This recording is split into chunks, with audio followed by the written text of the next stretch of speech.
Olá, tudo bem? Está no ar mais um episódio do Diálogo 360. Obrigada a você que está sempre por aí, aguardando a divulgação de vídeos. Para você que curte as entrevistas com a minha assinatura, que você só encontra por aqui no meu canal do YouTube. Tem muita coisa para você navegar nesse canal, tá? Tem cortes, tem shorts, tem muita coisa, muito conteúdo para você se manter sempre, claro, muito bem informado. Hoje eu tenho o prazer de entrevistar o Dr. Felipe Spinelli Bessa. Ele é ortopedista especialista em quadril. Já tive a oportunidade de entrevistá-lo na TV e estou super feliz de ter você aqui comigo hoje, doutor.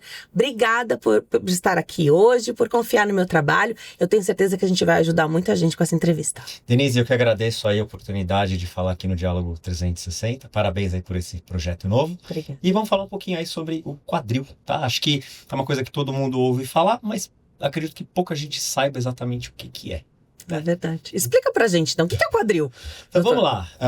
O quadril, ele é uma articulação, tá? Que é basicamente a junção da cabeça do fêmur no acetábulo, que é uma cavidade da bacia. Então eu trouxe aqui um modelinho para ficar um pouquinho mais fácil de entender, tá? Então, isso daqui é a cabeça do fêmur, tá certo? A parte mais de cima do fêmur. Esse osso complexo aqui é a bacia e ela tem uma cavidade aqui onde a cabeça do fêmur se encaixa. Então é ali que acontecem os movimentos do quadril, que é a segunda articulação com maior amplitude de movimento, só perde para o ombro, tá? Por conta de toda essa estrutura arredondada que permite movimento em praticamente todas as direções. E é aqui que passa o peso do corpo quando a gente anda. Então é uma estrutura extremamente importante no nosso corpo. Quando ela funciona bem, ótimo para o paciente. Quando tem problema, é um impacto significativo na qualidade de vida do paciente. É um problema doloroso? O quadril dá dor quando não está 100% essa articulação? Sim, a principal queixa de quem tem algum problema no quadril é dor. Existem outros sintomas, como perda de mobilidade, dificuldade para andar, um encurtamento do membro, mas a queixa principal relacionada a algum problema do quadril é dor, tá? E aí um fato interessante é onde que é essa dor do quadril, né? Porque muitos pacientes acabam me procurando falando, doutor, eu tô com dor no quadril, e o paciente põe a mão aqui nas costas e tal. Pode ser do quadril? Pode, mas muito pouco provavelmente é do quadril. Essa dor aqui, na grande maioria das vezes, é relacionada à coluna lombar. A dor do quadril, propriamente dito, geralmente o paciente sente uma dor na virilha ou na lateral do quadril, tá? São sintomas, é a localização mais comum aí do sintoma doloroso. Mais pra frente, então, Exatamente, né? Na parte da frente. Exatamente, mais pra frente Tá. E um pouquinho mais pra baixo. Tá. E é quando essa dor chega que a pessoa busca ajuda. A gente costuma verificar, cuidar tão bem assim do quadril, porque a gente se preocupa bastante com a coluna. Pois é. Né? Mas com o quadril, a gente tá tão de olho, assim, em mantê-lo saudável, em não forçar tanto ou em fortalecer. Tá. Eu acho que assim, hoje em dia existe uma preocupação em fortalecimento e cuidados gerais com o corpo, mas o quadril, confesso que não é a prioridade na grande maioria das pessoas. Mas quando tem um problema no quadril, a pessoa vai sentir e acaba procurando o médico, porque inevitavelmente ela vai ter alguma limitação, alguma restrição no dia a dia dela, né? E o quadril ele pode ser afetado por uma quantidade enorme de patologias, tá? Aí elas têm tem um perfil de paciente que elas afetam com maior frequência, tá? Então, acho que a gente podia começar a falar um pouquinho sobre as principais doenças do quadril. Vamos começar falando um pouquinho sobre a artrose, tá? Então, a artrose do quadril é uma doença degenerativa, então, naturalmente, ela vai afetar pessoas de mais idade, apesar de que ela também pode afetar pessoas mais jovens, mas isso com uma frequência menor, geralmente como consequência de algum problema da infância, da adolescência, alguma doença específica do quadril. Mas a artrose primária, né, ela tem uma incidência muito maior em pessoas de mais idade, tá? Então, ela afeta um pouquinho mais mulher do que homem, mas não é uma diferença tão grande. Ela pode afetar um ou os dois quadris, tá? Então, a queixa principal do paciente que tem artrose é uma dor, geralmente na região da virilha, associada a uma perda de movimento. Então o paciente começa a falar, tô com dificuldade para calçar uma meia, tô com dificuldade para amarrar um calçado, começa a ter dificuldade para andar, e aquele paciente fala, putz, doutor, hoje em dia se me chamam para sair, passear, eu já não quero ir, porque eu sei que eu vou ter muita dor. Então é aí que ele vai procurar o médico, né? Então, A gente vai conversar com o paciente, fazer um exame físico ali no consultório e vai fazer uma investigação com exames de imagem, né? A gente geralmente começa pedindo raio-x. No caso da artrose, na grande maioria das vezes o raio-x é o suficiente, ele faz o diagnóstico aí da artrose de quadril, tá? E aí a artrose não é uma entidade única, né? A gente tem artroses iniciais, artroses moderadas e artroses avançadas, tá? Então, uma vez diagnosticado com uma artrose mais leve, a gente começa um tratamento ali indicando uma fisioterapia, perda de peso, medicamentos para dor, tá? Boa parcela dos pacientes acaba melhorando, os que se mantêm com algum grau de dor, ou os pacientes que já têm uma artrose um pouquinho mais avançada, a gente pode fazer uma infiltração no quadril, tá? Um procedimento simples, né? Geralmente com uma substância que a gente chama de ácido hialurônico, ou até produtos mais modernos aí que entram na classe de terapias regenerativas, né? Em que a gente tem o PRP, o aspirado de medula óssea e aspirado de gordura abdominal. Porque nessas substâncias existem várias moléculas que a gente chama de citocinas e fatores de crescimento que vão ajudar a melhorar a qualidade da cartilagem, que é o tecido que está gasto na artrose, tá? Não é sempre cirúrgico, então. Não é sempre cirúrgico, tá? Então, os pacientes que têm uma artrose leve a moderada, existe espaço para um tratamento não cirúrgico, tá? Agora, aqueles pacientes que têm uma artrose mais avançada, em que já houve um desgaste total da cartilagem, né, em que a gente vê o raio-x e tá aquele famoso osso com osso, aí não adianta. Fisioterapia não vai resolver, infiltração não vai resolver, ficar tomando remédio anti-inflamatório não é a solução para esses pacientes. Aí a gente vai conversar sobre a cirurgia que é a prótese de quadril. E então, aproveitando esse tema, eu tô com um modelinho aqui para mostrar o que é a prótese de quadril, tá? A prótese de quadril, ela é um implante metálico que vai substituir a articulação, né? Então, o paciente tem uma articulação gasta, que não está funcionando adequadamente, ele está limitado por conta disso, a gente tem que fazer algo por esse paciente, tá? Então, o que a gente faz? A gente faz um preparo no osso, a gente raspa um pouquinho o osso da bacia, faz um corte ali no fêmur e encaixa esses componentes que a gente tem aqui. Esse componente metálico a gente chama de taça acetabular, ele é encaixado aqui na bacia. Dentro dele vai essa peça de polietileno, uma espécie de plástico, tá? Aí no fêmur a gente encaixa essa haste metálica, ela tem dois tipos de fixação, ela pode ser encaixada por pressão ou com cimento, depende um pouco da qualidade óssea do paciente. E na pontinha dela a gente encaixa esta cabeça aqui. E depois a gente acopla e isso aqui substitui uma articulação normal. Então nesse modelo a gente tem aqui um quadril normal e esse aqui é um quadril com a prótese, tá? Então aqui mostrando a prótesezinha aqui no fêmur. Ele é realmente encaixado por lá dentro, né? Exato, é dentro do fêmur. Aqui a gente já tem a taça encaixada na bacia e aí a gente acopla os dois. Isso vai reproduzir as funções de um quadril normal. Agora, essa cirurgia realmente ela é reservada para casos de artrose avançada. A gente não sai fazendo essa cirurgia em pacientes com uma artrose mais leve ou moderada, nos quais existem outros tratamentos possíveis. É uma doença que vai progredindo, né? A artrose vai progredindo. É possível, com esses tratamentos, frear um pouquinho? Ou o objetivo é dar mais qualidade de vida? Porque esse tipo de cirurgia, que é a substituição, então, da articulação, assusta um pouco. Sim. Né? Sim. E a gente tem vivido cada vez mais. Então, você pega um idoso, 60, 65, 70 anos, é um garoto às vezes, né? Então, assim, ele não... Opa, peraí, quanto tempo dura essa prótese aí, doutor? Diferente de décadas atrás, onde você tinha certeza que a substituição acompanharia a pessoa até o fim da vida sem nenhum problema, né? Hoje há esse questionamento. Exato. Então, assim, hoje em dia com os materiais mais modernos, a gente está falando aí de uma durabilidade em torno de uns 25 anos aí da prótese, tá? Agora, se você pegar um paciente de 45, 50 anos, né? Se você fizer uma prótese nele, provavelmente ele vai precisar de uma nova cirurgia lá para frente. Então, o paciente nessa situação, ele fala, eu não quero operar agora, eu quero esperar um pouco, o que eu posso fazer? Então, não existe um tratamento realmente eficaz para brecar e muito menos reverter a artrose já instalada. Óbvio que existem algumas medidas, né? Então, perda de peso, um fortalecimento moderado. Existem algumas medicações que o paciente pode usar, tem glicosamina, colágeno, que tem um baixo efeito, mas tem paciente que toma e se sente realmente melhor, tá? E esses procedimentos de infiltração, eles são mais para aliviar a dor e melhorar os sintomas temporariamente do que reverter ou curar a artrose, tá? Então, enquanto há espaço para isso, a gente pode fazer 1, 2, 3 aplicações, isso não tem problema, mas mesmo assim, ao longo do tempo, a doença vai piorando até chegar um momento em que gastou toda a cartilagem, o paciente tem que aceitar a ideia da cirurgia. É o tratamento que vai dar o melhor resultado para esse paciente. Porque osso com osso vai dar muita dor. Muita dor. Então vai ficar inviável, a pessoa não vai conseguir se movimentar, fazer suas atividades normais. Então a cirurgia vai ser, aí sim, muito recomendada, porque não tem como viver sem. Isso, exatamente. E ela vai recuperar a qualidade de vida fazendo a cirurgia. Exato. Então, a principal ideia dessa cirurgia é devolver qualidade de vida para o paciente. Então, era um paciente que tinha muita dor, perda de movimento, não conseguia fazer quase nada no dia a dia dele, e ele volta a ter uma vida normal, sem dor, vai andar, vai viajar, vai passear na praia, pode voltar a fazer atividade física, tá?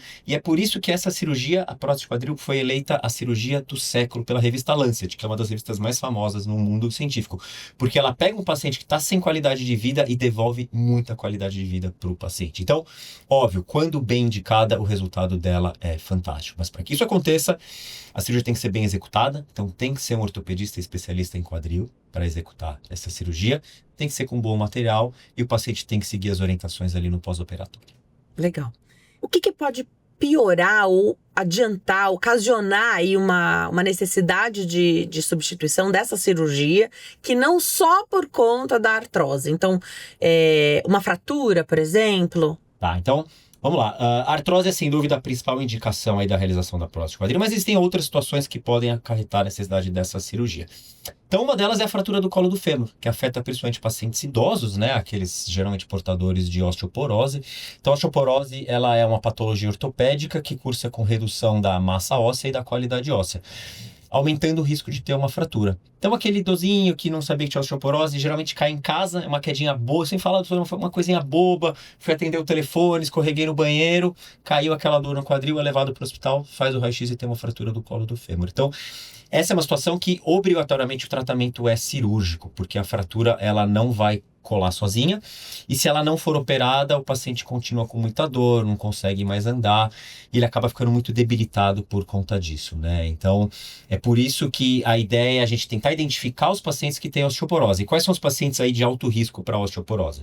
Mulheres no pós-menopausa e pacientes de ambos os sexos após os 70 anos de idade, tá? Então, por isso que a mulher no consultório de ginecologia, quando entrou na menopausa, geralmente o ginecologista pede as densitometrias ósseas, tá? Uma vez identificada a osteoporose, tem que começar o tratamento. Então, como que é o tratamento? Atividade física, suplementos de cálcio e vitamina D. Existem algumas medicações específicas para aumentar a densidade óssea, tá? Então, a gente tem os bifosfonatos, que eles têm mais uma ação antirreabsortiva, ou seja, evita a piora ali da perda de massa óssea, mas pode aumentar um pouquinho a massa óssea, tá? Tem algumas medicações injetáveis, uma delas é o denosumab, que é aplicado a cada 6 meses. E aí a gente tem as medicações anabólicas, essas sim, elas realmente aumentam a massa óssea, tá? Aí são medicações aplicadas por 1 a 2 anos e são reservadas para pacientes com artrose, com osteoporose muito avançada ou que não vem respondendo bem ao tratamento convencional, tá? Então a ideia é identificar precocemente os pacientes portadores de osteoporose e tratá-los para prevenir a ocorrência de uma fratura, certo? Agora, se fraturar, pelo menos tem um bom tratamento aí, que é a prótese de quadril. E quanto melhor a pessoa estiver da saúde em geral, melhor ela se recupera dessa cirurgia também. Então a gente deve cuidar do todo. A atividade física faz parte disso?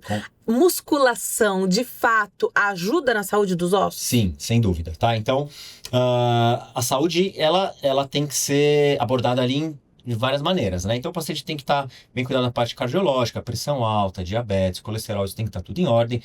Mas a gente sabe hoje em dia que o paciente tem que fazer atividade física, tá? Então ela é focada tanto nos exercícios cardiovasculares, uma caminhada, uma bicicleta, até um trotezinho para quem tá bem, mas ele também precisa fazer exercícios resistidos, ou seja, colocar pezinho. Não precisa obrigatoriamente ser a musculação, isso pode ser feito no pilates, na hidroginástica, num funcional, mas ele precisa estimular não só os ossos, mas também os músculos, tá?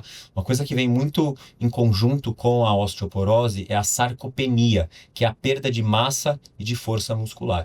Então aquele paciente, por exemplo, que tem uma osteoporose, caiu, fraturou e não tem massa muscular, ele vai ter um processo de recuperação da cirurgia muito mais difícil, né? Porque ele, até recuperar toda essa força muscular que ele vem perdendo ao longo da vida, vai demorar muito mais, né? Então hoje em dia a gente sabe da importância de realizar atividade física para cuidar do coração, mas também dos músculos e dos ossos. Isso tem que ser feito desde cedo. Tá? Não é para começar a fazer ele com 70, 80 anos. Óbvio, paciente que nunca fez atividade física tem que começar, que seja com 70, 80 anos.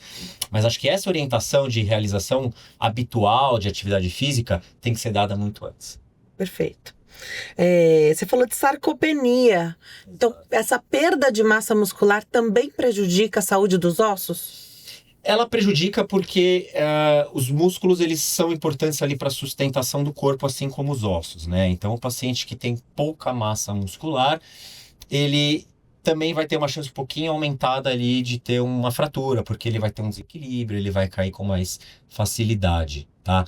Mas eu acho que a ideia é pensar no paciente como um todo. Vamos cuidar dos ossos, vamos cuidar dos músculos, vamos cuidar do coração, vamos cuidar da parte mental, né? Então, a gente tem que abordar o paciente como um todo. Legal. Você falou da obesidade, então perder peso é uma questão importante. Sim. Aqui, que pouca gente pensa nisso, né? Porque tá aqui no meio, né, da estrutura do corpo. Será que é tão afetada assim? Menos do que joelho, talvez, mas também bastante, né? Porque a nossa mobilidade ao andar, caminhar, precisa tá tudo bem com o nosso quadril, né? Sim, sem dúvida. Então, assim, um paciente que tem uma alteração degenerativa, né, uma artrose, seja no quadril, seja no joelho, ele precisa perder peso, porque é uma articulação que já não está boa, é uma articulação que sustenta o peso do corpo, então se ela já está ruim e ela tem que sustentar um excesso de peso, ela vai sofrer muito mais, né? Então vai ficar um trabalho difícil, porque é um paciente que precisa ao mesmo tempo ganhar massa muscular e perder peso. Isso não é fácil. Aí entra uma dieta adequada, atividade física, suplementação, né? Então exige uma disciplina muito grande do paciente. Você falou de osteoporose. Todo esse cuidado, as medicações, o tratamento que é possível ser feito, né? E aí a pergunta, foi uma quedinha boba que levou à fratura ou microfraturas, às vezes espontâneas, sem um motivo, também podem levar à queda e aí um problemão, até precisar da cirurgia? No caso do quadril, na verdade, essa é uma fratura aguda, né? Então não é que vinha acontecendo uma microfratura ao longo do tempo. Ele tem um osso fragilizado, mas o osso estava íntegro, e aí com uma quedinha boba e tal, aí realmente ele caiu e fraturou de uma vez, tá? Essa questão de microfraturas ao longo do tempo é o que a gente chama de fratura por estresse. Aí é um outro perfil de paciente, geralmente pacientes jovens, principalmente paciente corredor e corredor de longa distância. Aquela pessoa que vem fazendo treinos muito intensos, a pessoa que está treinando para uma maratona, e de repente começa a fazer um aumento significativo na intensidade, frequência, distância dos treinos e começa a ter uma dor no quadril. Esse é o paciente que você tem que prestar atenção. Se você fizer um raio-x, na grande maioria das vezes, não vai mostrar uma fratura de estresse, então a gente tem que fazer uma ressonância magnética, que é o exame que vai identificar essa fratura por estresse. E aí, é hora de dar uma notícia ruim para o paciente que ele tem que parar de correr. É um paciente que vinha super empenhado nos treinos, com uma prova em mente e tal. Fala, pô, doutor, mas já estou inscrito para a maratona de Chicago, de Londres. Só, olha, não vai dar para você correr, você vai ter que ficar de repouso, usar a muleta, e aí aos poucos eu vou te liberando. Ficando tudo bem, aos poucos eu vou te liberando para voltar a correr. Mas é muito menos frequente do que uma artrose ou uma fratura por conta da osteoporose. Você falou de muleta, né? E aí, imagina, para um atleta precisar aliviar esse peso. Como é que a gente alivia? Pensar em pós-operatório ou em estratégias aí para menos invasivas no quadril, onde você precisa aliviar um pouquinho, que seja de um lado, às vezes você escolhe o lado pior, né? Como que alivia essa carga no quadril? É através do uso de muleta? Sim, esses apoios de marcha, né? Então, pacientes jovens de meia idade, eles aceitam bem as muletas. Aquele paciente mais idoso, geralmente ele vai melhor com o andador. O andador, ele dá uma sustentação um pouquinho maior para o paciente. Então, o paciente que a gente faz uma cirurgia dessa, por exemplo, de mais idade, ele acaba usando o andador na fase inicial, aí 1 ou 2 semanas, aí ele faz uma migração para muleta, e algumas vezes ele faz uma migração para uma bengala, usa um um tempinho e depois suspende e começa a andar sem nenhum apoio. Agora, já os pacientes jovens, aí muleta, né? Realmente muleta é um perigo. Fisioterapia. Importantíssimo em várias situações ali no quadril, tá? Então, seja como tratamento da doença, ou como fazendo parte do pós-operatório, tá? Como eu falei, paciente que tem uma artrose inicial, a gente sempre começa tratando com uma fisioterapia. E aquele paciente que tem uma artrose mais avançada, que precisa fazer a prótese, a fisioterapia é fundamental no pós-operatório, né? Então, é sob supervisão do fisioterapeuta que o paciente começa a andar, começa a mobilizar o quadril, fazer exercícios de fortalecimento. Então, 100% dos pacientes operados de prótese do quadril vão sair com um pedido de fisioterapia. Legal. A dor pode ser o termômetro para esse momento também? Às vezes, no teu olhar ou no exame, não tá tão ruim, mas a pessoa tá com muita dor. E o limiar de dor é muito individual, né? Muito. Tem gente que tolera muito, tem gente que não tolera nada. O quanto que a dor vai guiar o momento da cirurgia nesses casos? Isso é um dos principais parâmetros, né? Então, o que a gente fala, a gente não trata raio-x, a gente trata um paciente, né? Então, se pegar um paciente que tem uma artrose gravíssima e tem pouca dor, não tem por que operá-lo. O paciente está fazendo bem as coisas do dia a dia dele, ele não está muito limitado, ele vai tratar com fortalecimento, um remédio de dor uma vez ou outra. Agora, se pegar um paciente que tem muita dor, mesmo que não tenha uma artrose tão avançada, esse é um candidato a passar pela cirurgia, porque você não vai deixá-lo com dor por muito tempo até essa artrose começar a evoluir mais, né? Se ele tem muita dor, está limitado, não está respondendo bem a uma fisioterapia, uma medicação, já fez uma infiltração, ele vira um candidato a passar pela prótese de quadril, né? Então, dor realmente é um parâmetro importantíssimo na decisão terapêutica. Mesmo que ele seja mais jovem, então você falou de mais ou menos 25 anos de durabilidade dessa prótese. Se ele precisar reoperar, tendo cuidado direitinho também, ninguém vai... A gente tem que cuidar do nosso corpo, vai cuidar da prótese também, né? Vai ser uma cirurgia tranquila também para essa troca. Vai, sem dúvida. Então, assim, hoje em dia a idade não é mais um fator limitante para essa cirurgia, tá? Quando o paciente ele tem uma deformidade grave no quadril, uma doença avançada, por mais jovem que ele seja, ele pode ser operado. Provavelmente esse paciente vai precisar ser reoperado aí ao longo da vida dele, mas naquela fase ativa de vida dele, vamos dar uma qualidade de vida para ele, né? Então, eu já operei paciente de 20 anos, 20 e poucos anos. Era paciente que não tinha qualidade de vida alguma. Imagina um paciente de 20 e poucos anos que não consegue trabalhar, não consegue fazer atividade física, não consegue se socializar, não consegue viajar. Você não vai deixar ele nessa situação. A gente vai conversar, vai explicar que existe um tratamento, que não é para sempre, a prótese ela tem uma durabilidade, mas ela vai dar um resultado fantástico para ele nesse período. E lá na frente, quando precisar reoperar, a gente reopera. A gente hoje em dia tem todos os materiais para hoje fazer essa cirurgia com baita resultado. Imagina daqui 20, 25 anos. A gente vai ter materiais ainda mais modernos. Então não tem por que deixar um paciente, mesmo que jovem, com dor, simplesmente para evitar uma cirurgia agora e evitar uma cirurgia futura.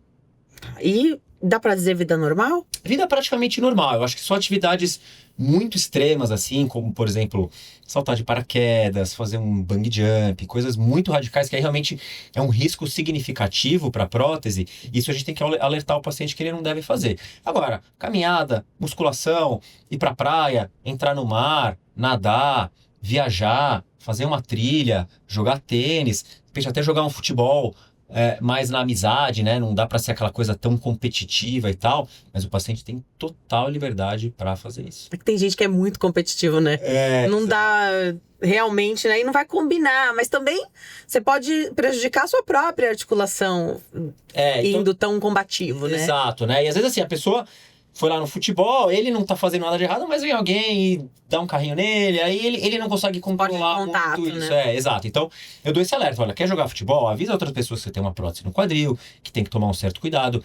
Mas o ato de jogar futebol em si, ele consegue fazer numa boa. E sem dor, tem que aproveitar a vida. A pessoa tem que aproveitar. Exato. Legal. O que mais pode acometer o quadril que você acha importante a gente ressaltar aqui, doutor? Então, a gente falou da artrose, que é uma doença degenerativa, a gente falou da osteoporose, né, que coloca um risco aí de ter uma fratura no quadril.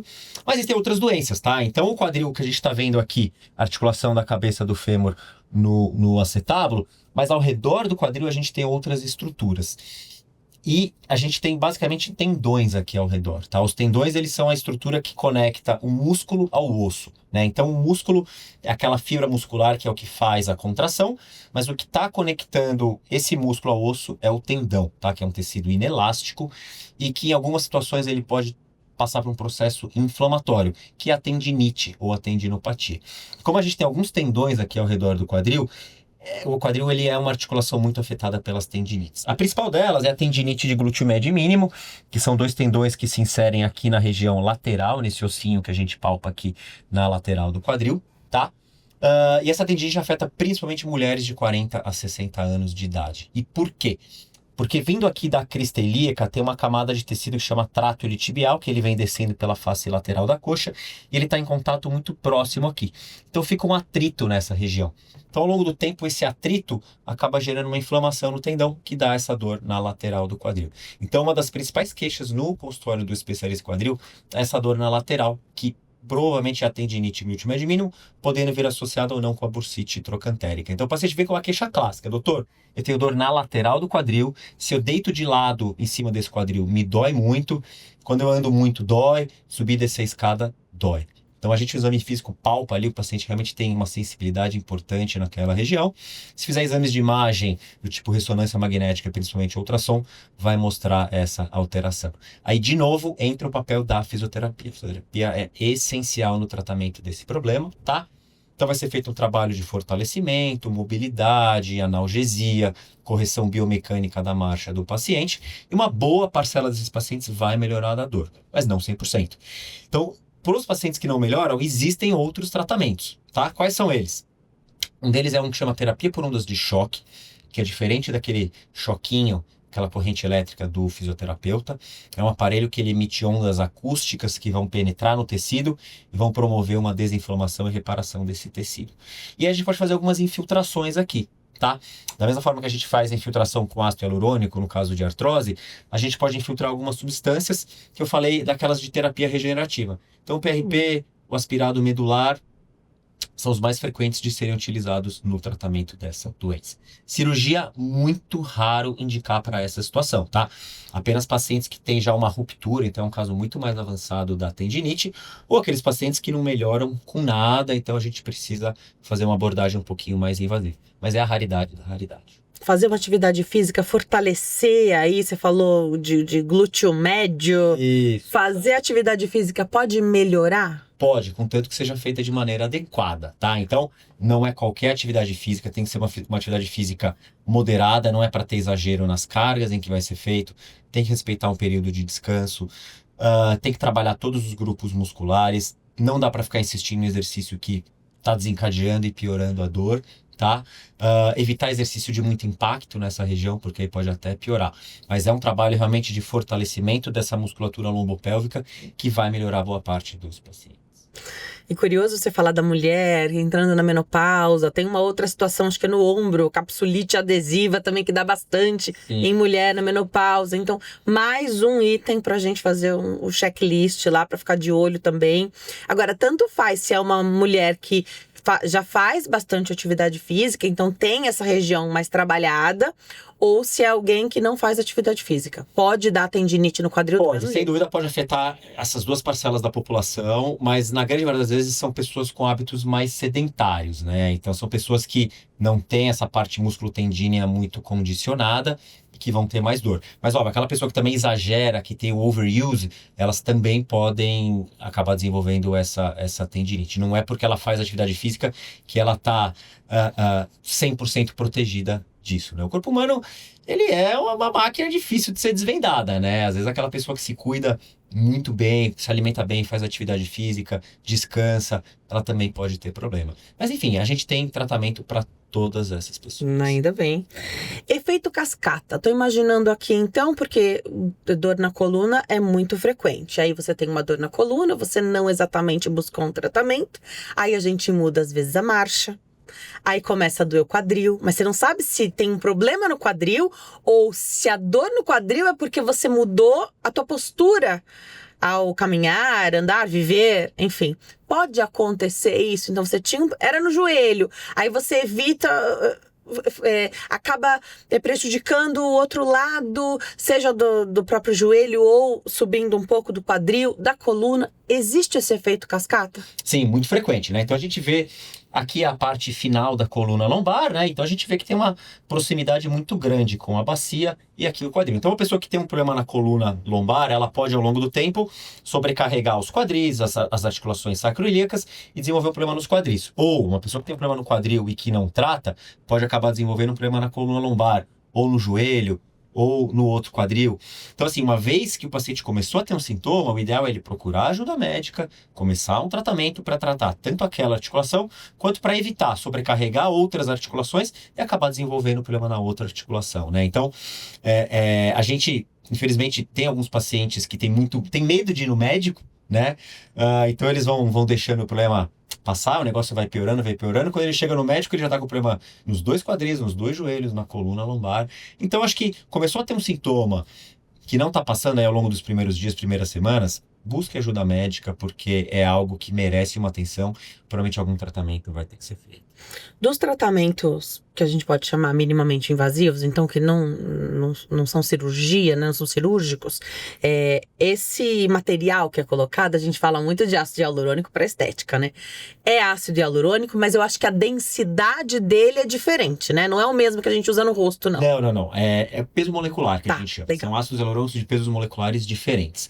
O ácido hialurônico utilizado na articulação é um ácido hialurônico de alto peso molecular, né? Então ele tem uma grande viscosidade, então ele vai ter propriedades viscoelásticas, de lubrificação e até de uma certa desinflamação ali da articulação. Então o paciente que vem com essa dor por artrose e ainda não tem indicação de cirurgia, ele é realmente um grande candidato a receber uma infiltração de ácido hialurônico. Não dura para sempre, geralmente 6 a 12 meses, mas o paciente refere um bom alívio da dor e melhora da qualidade de vida. Se começar a passar o efeito, o paciente voltar a ter dor, ele pode repetir, isso não é nenhum problema. Agora, se começou a repetir e viu que ao longo do tempo começa a perder o efeito, provavelmente essa artrose dele está piorando e ele começa a virar um candidato a passar pela prótese de quadril. Que aí é o tratamento que vai resolver de vez o problema desse paciente. Dá para infiltrar o medicamento? Porque ele via oral, ele tem um efeito, né? Local, talvez melhore um pouco ou não funciona assim? Na grande maioria das vezes ele é injetado dentro da articulação, né? Ele é um gel que ele vem numa seringuinha, tá? Isso pode ser feito no próprio consultório médico ou às vezes até no centro cirúrgico, tá? Legal. E aí a gente infiltra dentro da articulação. O quadril especificamente, a gente precisa guiar essa infiltração, seja com ultrassom, seja com a radioscopia. Ao contrário do joelho. O joelho a gente, meio que às cegas, né? A gente coloca a agulha e a gente sabe que está dentro do joelho. Então, o próprio ácido hialurônico já tem esse efeito quando você injeta, e pode ser necessário colocar algum outro produto? Não. Sim, a gente muitas vezes associa com algum outro produto. A gente pode colocar algum corticoide de ação local, que ele vai ter uma ação anti-inflamatória, tá? E pode associar também com esses produtos de terapias regenerativas, né? Que é o PRP, que é o plasma rico em plaquetas, que é um produto obtido do sangue periférico. Da própria pessoa? Da própria pessoa, exato. A gente aspira o sangue da pessoa, como se fosse fazer um exame de sangue, prepara isso numa centrífuga e depois aplica no paciente, tá?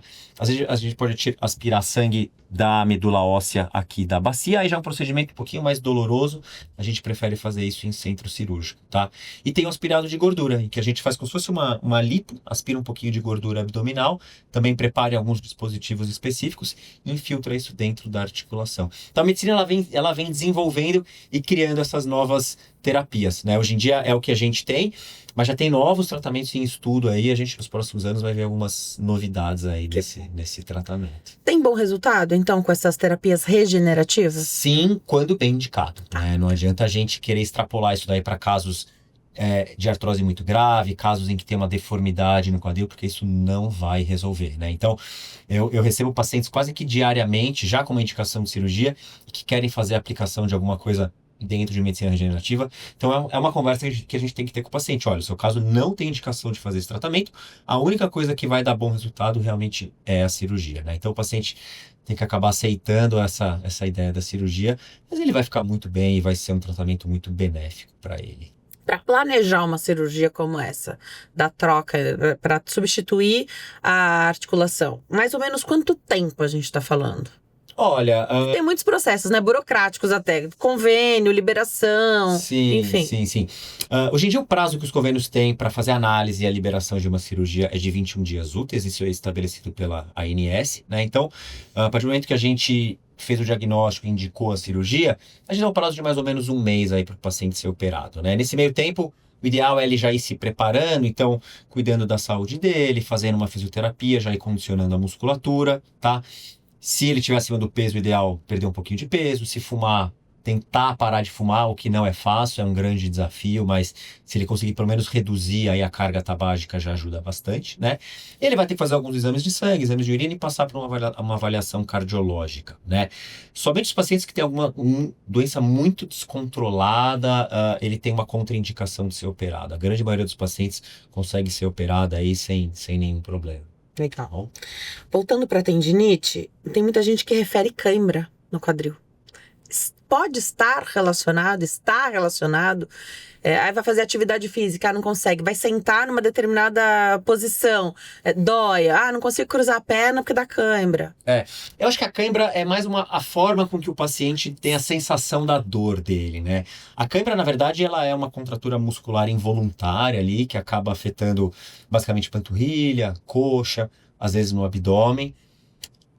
Quadril, propriamente dito, não teria uma cãibra, né? Então, eu acredito que seja a forma com que o paciente está sentindo a dor, seja da tendinite, seja da artrose, né? Então, quando o paciente fala, eu não consigo movimentar muito o quadril porque eu tenho cãibra, provavelmente é porque ele já está tendo uma perda da mobilidade daquela articulação, e isso possivelmente é um indicativo de uma artrose já no estágio mais avançado, né? Então, esse paciente vai precisar de uma investigação e a gente vai ter que fazer alguma coisa por aqui.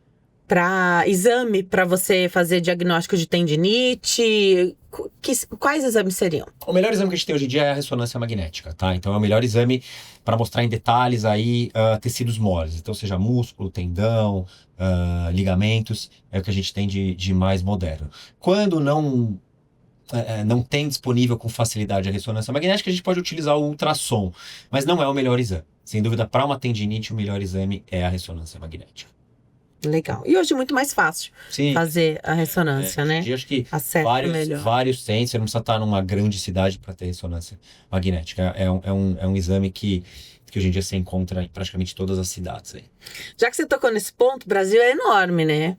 E a medicina se especializou muito. E acho que a ortopedia talvez seja a especialidade que tem mais subespecialidades, né? Tem no Brasil todo? Tem especialista em quadril no Brasil todo?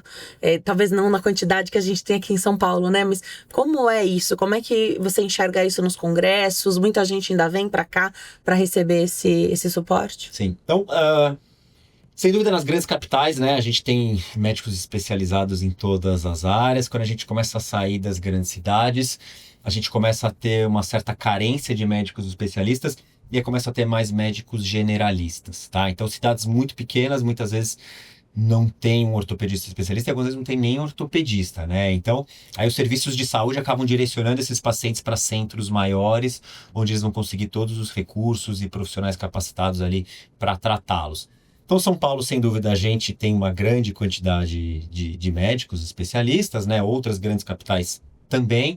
Começou a ir para áreas não tão desenvolvidas, a gente tem uma dificuldade maior. Então, aí os pacientes acabam procurando outros centros aí para conseguir os tratamentos adequados para ele. Ótimo. Vamos falar um pouquinho de osteonecrose. Osteonecrose é uma coisa que é pouco falado. Até já tive a oportunidade de abordar esse tema, mas cada vez parece estar mais em alta. O que está acontecendo? Pois é, então vamos lá. A osteonecrose, ela é uma doença que afeta com maior frequência a cabeça do fêmur, apesar de ela poder acontecer em outras regiões, mas a principal região acometida pela osteonecrose é a cabeça do fêmur. Então, o que é essa doença, né? Osso, necrose é morte celular. Então, acontece a morte do osso aqui de dentro da cabeça do fêmur. E por que isso ocorre? Porque por conta de uma deficiência da circulação sanguínea, que leva oxigênio e nutrientes ali para a cabeça do fêmur, essas células ósseas morrem. Qualquer tecido do nosso corpo precisa receber oxigênio e nutrientes, senão eles vão morrer, tá? E qual que é o problema de morrer esse osso da cabeça do fêmur? É esse osso que está dando a sustentação para essa estrutura esférica que é a cabeça do fêmur. E é exatamente ali que passa o peso do corpo quando a gente anda. Então, quando o paciente tem osteonecrose, no início ele tem dor, Às vezes é uma dor tolerável, que acaba não impactando muito a qualidade de vida do paciente. Só que conforme o tempo vai passando e esse osso deixou de dar a sustentação adequada, aquela cabeça do fêmur que era perfeitamente esférica, como o peso do corpo está passando ali, ela pode sofrer um achatamento. E aí isso dói muito. E qual que é o outro problema desse achatamento? Ele gera uma incongruência entre a cabeça do fêmur, que deveria ser esférica, e o acetábulo, que tem um formato esférico. Então começa a ter um movimento ali naquela articulação de duas estruturas incongruentes. E aí isso começa a levar a uma degradação da cartilagem, levando à artrose, tá? E aí, nesse estágio final, o tratamento é igual ao tratamento da artrose, é com a prótese. Problemas dessa doença. Afetam pessoas jovens, mais jovens do que os pacientes com artrose. Então a gente começa a ver pacientes de 25, 30 e poucos anos com essa doença, tá? E quando eles já chegam no estágio avançado, esse paciente ele vai precisar de prótese, tá? Qual que é o outro problema? Não existe um tratamento definitivo e realmente eficaz para a osteonecrose. Não existe um remédio que eu dê e cure a osteonecrose, tá? Então, alguns pacientes podem ser tratados de maneira clínica, como fisioterapia, perda de peso, fortalecimento, medicações para fortalecer o osso, terapia por ondas de choque e câmara hiperbárica. Mas se for uma osteonecrose maior, a gente acaba indicando uma cirurgia, tá? Qual que é essa cirurgia? Contanto que a cabeça do fêmur ainda esteja esférica. Uma cirurgia que a gente chama de descompressão. A gente entra com uma broca aqui pela lateral do quadril, chega até a área de osso necrótico, remove esse osso necrótico e preenche com enxerto, na tentativa de formar um osso sadio novamente. Mas, se a circulação sanguínea tiver sido danificada em definitivo, provavelmente não vai se formar um osso sadio. Esse paciente provavelmente vai continuar com dor e em algum momento ele vai precisar de uma prótese de novo, tá? E por que recentemente teve um boom aí de osteonecrose? Porque uma das principais causas de osteonecrose é o uso em altas doses de corticoide, né? Que antigamente eram medicações muito usadas para tratar doenças autoimunes, como artrite reumatoide, lúpus, pacientes transplantados também usam muitos corticoides. Mas agora, pós-Covid, a gente tratou casos graves de Covid com altas doses de corticoide. Então, nesse momento de pós-pandemia, teve um boom na incidência de casos de osteonecrose. Então, a gente está vendo agora muito paciente que teve Covid grave, que precisou de tratamento com corticoide, seja em casa, seja hospitalar, surgindo aí com dor no quadril, vai fazer o exame, ele tem uma osteonecrose. Agora, quem já teve uma vez, porque você está falando de o osso tá lá, essa parte, a parte mais comum, a cabeça do fêmur, você falou, né, de ter a osteonecrose. Tá lá, mas você vai tirar, a ideia é que um osso saudável surja ali, né, venha tomar aquela região, mas uma vez que já teve, maior a chance de ter de novo? Na verdade, assim, é uma doença que não é que ela cura e volta a ter, entendeu? Então, o paciente tem a doença, você faz um tratamento, seja um tratamento clínico, para tentar melhorar os sintomas do paciente, ou tratamento cirúrgico, na ideia de remover aquele osso necrótico, mas por mais que você remova aquele osso necrótico, preencha com enxerto, pode ser que aquele enxerto ele não dê certo e volte a formar a necrose de novo. E aí, se isso acontecer e o paciente continuar com dor, continuar com limitações e restrições aí no dia a dia dele, ele vira um candidato da substituição. Exatamente, para passar pela prótese de quadril, né? Então, eu falei ali do corticoide, né, que é uma das principais causas de osteonecrose, mas existem outras, né? Então, algumas doenças sanguíneas, principalmente as que aumentam a chance de o paciente ter uma trombose, então alguns fatores de hipercoagulabilidade ou anemia falciforme, que causa alguns entupimentos nos vasos sanguíneos, são fatores de risco aí para o desenvolvimento da osteonecrose. Quimioterapia, algumas quimioterapias podem levar à osteonecrose. Radioterapia próxima ao quadril também é uma causa de osteonecrose. Mergulhador, por conta da despressurização, também pode ter osteonecrose. E o etilismo também é uma causa de osteonecrose. Isso tudo porque você está aumentando a pressão aqui nessa região e isso pode acabar causando entupimento de um vaso sanguíneo, levando à ocorrência dessa doença. No comecinho da entrevista, você falou que tinha um fator que havia uma diferença na cirurgia, se seria cimentada essa prótese dentro do fêmur ou não. Isso ia depender da qualidade desse osso. Então, estou imaginando que em pacientes mais jovens, no caso de haver necessidade, né, de fazer essa substituição, maior a chance do restante do osso estar saudável, não ser poroso, estar com uma qualidade boa e você não precisar cimentar, tô certa? Exatamente, né? Então, assim, a gente tem duas formas de fixação dessa haste femoral.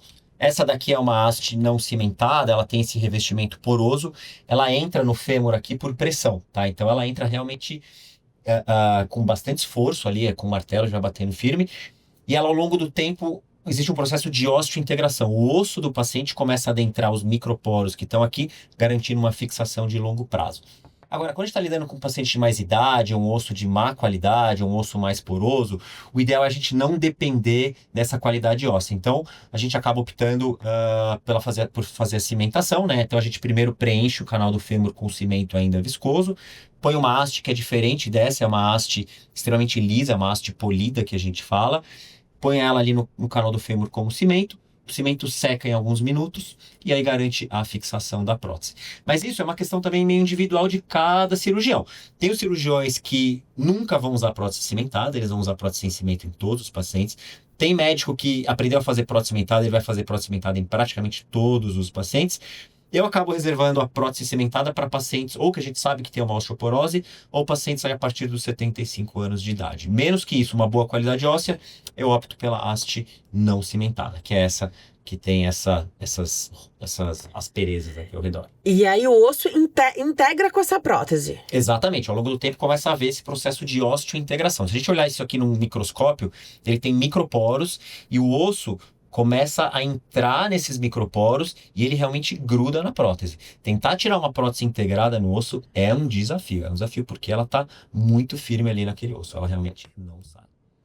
E daí, quando a gente fala da troca, não seria a troca desse elemento. A troca seria da cabeça. Não, aí vai depender, né? Então, todo paciente que tem uma prótese de quadril, ele precisa ao longo do tempo ser acompanhado com um raio-x, tá? Então, se a gente começa a ver que tem um desgaste, seja dessa peça de polietileno, tá? Ou começa a haver um processo de soltura da prótese, aí a gente acaba indicando essa cirurgia que a gente chama de revisão de prótese de quadril. Agora, o que vai ser trocado vai depender, né? Então, se for só um desgaste disso daqui, sem que haja soltura ou da taça acetabular ou da haste femoral, a gente vai trocar só essa peça e o restante vai permanecer no osso do paciente. Se a gente identificou que esta ou esta peça estão com soltura, e como que a gente vê isso? A gente vê uma coisa que a gente chama de osteólise no raio-x, como se fosse uma perda óssea ao redor do componente. E por que isso ocorre? Porque essa peça de polietileno, que é a que está articulando aqui com a cabeça da prótese, ela ao longo do tempo sofre um processo de desgaste, porque aqui está acontecendo milhões e milhões de movimentos ao longo do tempo. Isso pode gerar micropartículas disso daqui que a gente chama de debris. Quando esses debris caem ao redor da prótese, as células do nosso organismo enxergam isso como um corpo estranho. Então elas querem tirar esse corpo estranho, elas querem ajudar. Só que quando elas tiram esse debris, elas tiram um pouquinho do osso. Exatamente aquele osso que está garantindo a integração da prótese. Então, ao longo do tempo, o corpo vai tirando debris e osso, debris e osso, debris e osso, e acaba havendo um processo de soltura, seja desta peça, seja desta ou das duas. Então, na hora que a gente vai fazer a troca da prótese, o ideal é fazer a menor cirurgia possível. Mas, se tiver tudo com soltura, a gente tem que trocar tudo. De quanto em quanto tempo? Tem que fazer raio-x para acompanhar quem tem a prótese? Idealmente, anual. Tá? Agora, casos de prótese recente, prótese de boa qualidade, a gente pode deixar a cada 2 anos esse acompanhamento. Mas é uma orientação que a gente dá para todos os pacientes. Olha, uma vez por ano, ou pelo menos a cada 2 anos, tem que vir com o raio-x pra gente ver que tá tudo bem com a prótese. E para terminar, não tem nada que a pessoa não possa fazer no que diz respeito a exames. Pode fazer ressonância, pode fazer tomografia. Você falou do raio-x, que é o exame que acompanha. Não tem nada que, não posso porque eu tenho prótese. Pode fazer normalmente, tá? A ressonância magnética a gente geralmente espera umas 8 semanas, tá? Para o paciente poder fazer. Depois disso ele pode fazer raio-x, tomografia, ressonância, o que for. Uma outra pergunta frequente dos pacientes: doutor, vai apitar quando eu passar no detector de metal do banco do aeroporto? Olha, quando é uma prótese só, depende um pouco da calibragem do detector. Às vezes apita, às vezes não apita. Quando o paciente tem prótese nos 2 quadris, aí sempre apita. Aí não tem problema. O segurança vai lá com aquele detector portátil, passa na frente ali do quadril, vê que ele tem alguma coisa que dispara o detector, ele faz uma palpação, vê que o paciente não tem nenhum objeto e libera. Mas realmente assim, né, isso aqui é um metal denso e que pode disparar o detector de metal. Adorei, doutor. Vou deixar seu contato aqui, lá no Instagram, vai lá, segue o doutor, @dr_Felipe_Bessa_quadril, do jeitinho que tá escrito na sua tela, doutor_Felipe_Bessa_quadril. Tem também o telefone do consultório, que você manda o WhatsApp para pedir informação, para saber da consulta do doutor, então é 11 934 32 9476, 11 934 3432-9476, também do jeitinho que tá escrito na sua tela. Eu adorei te receber, doutor. Obrigada por ter vindo, uma alegria, uma satisfação. Obrigada por confiar no meu trabalho. A entrevista foi muito esclarecedora. Acho que a gente conseguiu dar um panorama de quadril aqui hoje. Sim, sem dúvida, Denise. Eu que agradeço a oportunidade de falar desse assunto que eu particularmente gosto bastante. Acho que é de interesse de muita gente. Espero que a gente tenha tido uma conversa esclarecedora aí para os nossos ouvintes. Com certeza. E meu convidado nunca vai embora sem um mimo da farmácia de manipulação Empório Magistral, que está comigo desde o primeiro episódio. Obrigada, eu sempre agradeço a parceria da Empório e convido você a conhecer também o trabalho deles. A empresa está há mais de 20 anos no mercado, entrega em todo o Brasil. A farmácia está aqui em São Paulo, mas a entrega é feita em todo o país. É excelente, por isso é muito fácil poder falar da Empório Magistral. Entre em contato pelo telefone, ligando ou mandando mensagem no WhatsApp através do 11 50 89 5123. 11 50 89 5123. Também no Instagram, @Empório Magistral, e o site www.emporiomagistral.com.br. Doutor, muito obrigada. Volte sempre. Obrigado, Denise. Obrigada. Obrigada a você que escolhe nos assistir. Fique sempre aqui conosco. As entrevistas com a minha assinatura você só encontra por aqui. A vida é feita de diálogos e conexões e eu te vejo no próximo episódio. Tchau.